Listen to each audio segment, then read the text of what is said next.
Chapitre 25. Du but de toute perfection, qui est d'unir l'âme à Dieu. La source et l'origine de tous les biens, pour l'homme spirituel, c'est de rester fidèlement dans sa cellule en se recueillant profondément dans son cœur et en examinant attentivement ses propres défauts.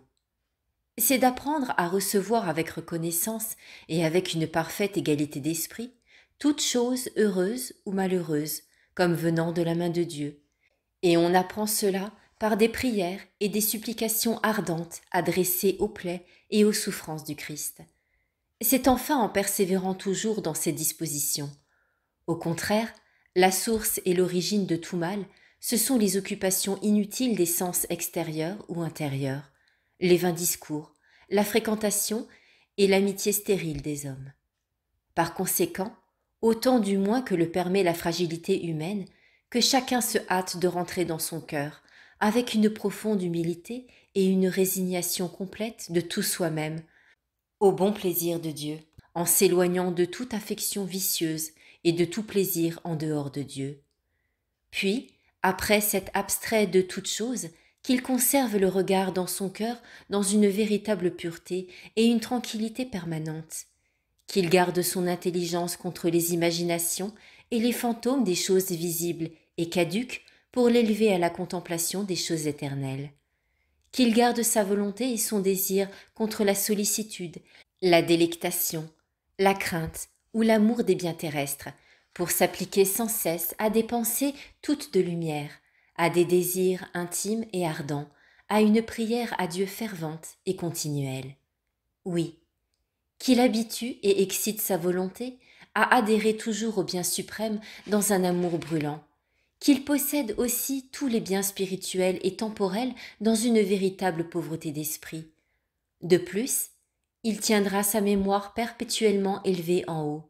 Il la fixera à ce bien souverain, essentiel et incréé, de telle sorte que toute son âme, avec toutes ses puissances et ses facultés, recueillies en Dieu, ne fasse plus qu'un esprit avec lui.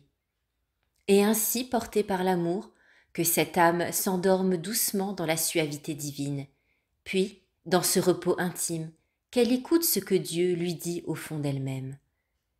Dès que l'homme spirituel s'apercevra que Dieu veut l'attirer vers des profondeurs encore plus intimes, laissant de côté toute sa contemplation et tous ses exercices particuliers qui procèdent de l'action propre, il se laissera entraîner par le transport de son esprit jusque dans l'obscurité de ce silence éloquent, où désormais il sera instruit par Dieu lui-même de son néant et de celui de toutes les créatures, dans la lumière du Père, lumière suressentielle et indéfectible, lumière dans laquelle Dieu lui-même vraiment se trouve. Quant aux autres exercices, tels que la contemplation, la méditation, l'oraison, les inclinations, les jeûnes, les veilles, il faut les rapporter, comme à leur fin, à cette union amoureuse avec Dieu dont je viens de parler. Et on ne se servira sagement de tous ces exercices qu'autant qu'ils sont utiles à ce but. Mais pourquoi se fait-il qu'il y ait si peu de personnes qui arrivent à cette union ? La principale raison, c'est qu'elles ne persévèrent pas dans leurs bons propos. Elles ne font que peu ou point d'efforts pour l'extirpation de leurs vices et de leur sensualité, pour l'obtention de la pureté du cœur, pour l'adhésion continuelle à Dieu. Voilà, je le répète, la vraie raison. Cependant, comme nul mortel, tant qu'il vit dans cette chair corruptible, ne peut demeurer d'une manière permanente dans cet excès de la contemplation, j'ai dit tout ce qui précède pour vous apprendre à quel but précis nous devons tenir fixer l'intention de notre esprit, à quelle application, à quel exercice, à quelle destination nous devions rappeler la dévotion et le regard de notre cœur toutes les fois qu'il nous arrive d'être troublés de sortir de cette voie. Quand l'esprit se trouve dans cette union avec Dieu, qu'il lui rende grâce, qu'il tressaille de joie.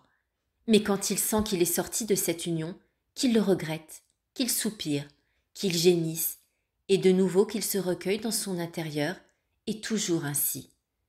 Peut-être, au commencement, trouvera-t-il l'ennui de quelque difficulté, que ce ne soit pas une raison pour l'arrêter. Il n'est pas rare, vous le savez, que ceux qui, dès le début, se faisaient péniblement et exigeaient de la violence, deviennent par la suite faciles et se fasse même avec grand plaisir, pourvu qu'on persévère dans ce qu'on a commencé. Enfin, pour ne pas allonger outre mesure, voulez-vous faire vraiment des progrès? Écoutez toujours la voix de votre bon Père, comme s'il était là, parlant devant vous. N'est-il pas très présent, en effet? Que ses paroles résonnent à votre oreille. Mon fils, rentre dans ton cœur. Dégage-toi, autant qu'il est possible de toute chose. Recherche la pureté du cœur. Préserve ton intelligence des images des réalités inférieures. Soustrais ta volonté et ta passion à l'amour des biens visibles. Ajoutez à cela qu'il vous faudra tenir constamment votre mémoire fixée en Dieu par une douce affection.